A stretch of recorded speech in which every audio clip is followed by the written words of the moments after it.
আসসালামু আলাইকুম। সবাই কেমন আছেন? আশা করি সবাই ভালো আছেন। আলহামদুলিল্লাহ আপনাদের দোয়া ও ভালোবাসায় আমিও ভালো আছি। তো কিছু মানুষের সাথে এমন সম্পর্ক আছে যে চিনি, লবণ যেরকম, যেমন চায়ের মধ্যে চিনি না দিলে যেরকম মিষ্টি হয় না, যেমন তরকারির মধ্যে লবণ না দিলে তরকারিটা ভালো লাগে না। কিছু মানুষের সাথে আমাদের এরকম সম্পর্ক যে তাদের সাথে কথা না বলতে পারলে, তাদের না দেখতে পারলে মনে হয় অনেক কষ্ট হয়। এটাই বাস্তব।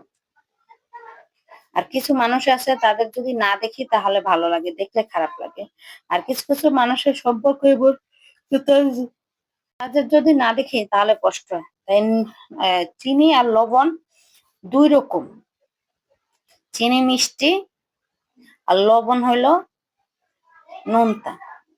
তাই এই ২ টাই কিন্তু আলাদা। কিন্তু দিন শেষে দেখেন এদের ছাড়া আমাদের চলে না। তাই কিছু মানুষ আছে যে এদের ছাড়া এদের এক মুহূর্তও চলে না। এদের না দেখলে আমাদের ভালো লাগে না। এদের না দেখলে আমাদের কষ্ট হয়। এদের ছাড়া মনে হয় কি আমাদের জীবন চলে না, এরকম মনে হয়। যেমন লবণ ছাড়া কিন্তু আমাদের জীবন চলবে না। লবণ ছাড়া আমাদের জীবন চলবে না।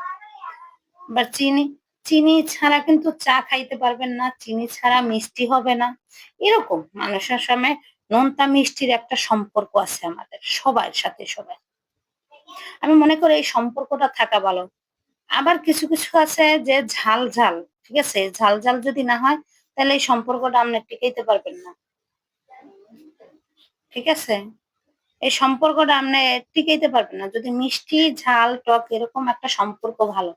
টক, ঝাল, মিষ্টি, নোনতা, চিনি এরকম সম্পর্কটা সবথেকে ভালো। এখন এই সম্পর্কটা টিকিয়ে রাখতে পারবেন, একা আপনার তো টিকানো সম্ভব না। দোনোজনারকেই টিকাই রাখতে হবে, দোনোজনারকে সম্পর্কের সাথে টিকতে হবে। এইজন্য বলে নুন, ঝাল, টক, মিষ্টি সবকিছু নিয়েই আমাদের বাঁচতে হয়। যেমন ভালো-মন্দ, লবণ যেমন তরকারি ছাড়া ভালো লাগতো না, ঝালও কিন্তু তরকারি ছাড়া ভালো না। আর টকও সবাই পছন্দ করে, আবার সবাই পছন্দ করে। তো এইজন্য একটা ছাড়া আরেকটা কিন্তু থাকতে পারে না। তেমনই আমরা মানুষ একজন ছাড়া আরেকজনে থাকতে পারি না। সবার সাথে সবার মিশতে হয়। সেটা ভালো হোক, খারাপ হোক সবার সাথে সবার আমাদের মিশতে হয়। সেটা মিশতে হবে, তাদের সাথে থাকতে হবে। এটাই বাস্তব। এটাই আপনাকে মেনে নিতে হবে। এইজন্যই বলি ঝালের একরকম ভালোবাসা, টকের একরকম ভালোবাসা, মিষ্টির একরকম ভালোবাসা, আর লবণের একরকম ভালোবাসা। কিন্তু দেখেন ভালোবাসার ধরন অন্যান্য রকম। লাস্টে কিন্তু ওই ভালোবাসার নামটাই উঠে। এটাই বাস্তব। তাই কিছু মানুষের সাথে এরকম ভালোবাসা টক, ঝাল, মিষ্টি, নোনতা এরকম ভালোবাসা আবার তিতাও ভালোবাসা আছে।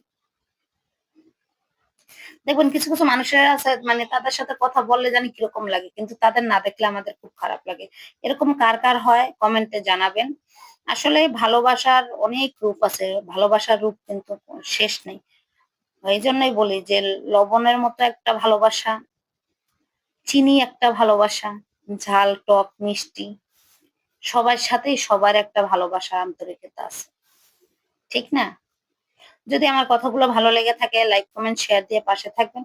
আর আমার কথায় যদি ভুল ত্রুটি হয়ে থাকে ক্ষমা দৃষ্টিতে দেখবেন। কেননা মানুষ মরণশীল, ভুল হইতেই পারে, ভুলের ঊর্ধ্বে কেউ না। ঠিক আছে? আবারও বলছি যে আমাদের কিছু ভালোবাসা আছে টক, ঝাল, মিষ্টি, নোনতা এরকমই যে এদের ছাড়া কখনো খুনসুমি, দুষ্টুমি থাকবে, রাগারাগি থাকবে, সবকিছু থাকবে। আবার দিন শেষে সবাই আমরা একসাথে হয়ে যাই। এটার নামেই হলো টক, ঝাল, মিষ্টি, নোনতা ভালোবাসা, লবণের মতো ভালোবাসা। তা ভালো থাকবেন সবাই। আল্লাহ হাফেজ। আসসালামু আলাইকুম।